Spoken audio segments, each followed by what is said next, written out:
کل درباراں دے کئی بندے گئے کھڑے ہوندے بندے تے دیکھ دے بیٹھ کے کیا کرو پیر صاحب بھی بیٹھے چنگے تکڑے تکڑے درباراں تے بندہ تقریر کرنے دے بیٹھے سچا خبیث ہے چپ کے دے بیٹھے سچا خبیث حیران کی دگال ہے کہ کیا کہوں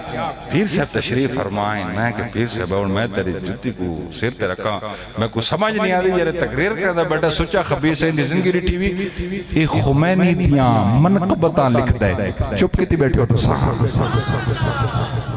دربار بڑی خاص ہے اے ممبر بڑی امانت ہے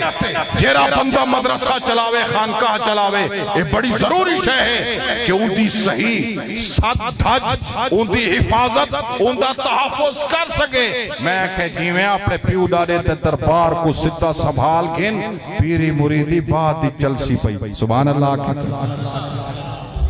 بارلے ایک لمبا موضوع ہے دعا کریں مولا مشکل کشا دی نسبت دے کو میں کو خدا دے وے شیخ مجدد فرمایا کوئی ولی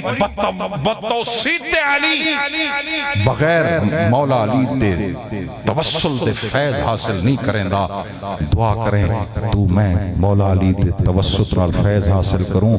حضور دے غلامانی جتیاں سر تے رکھوں وما علینا الا البلاغ المبین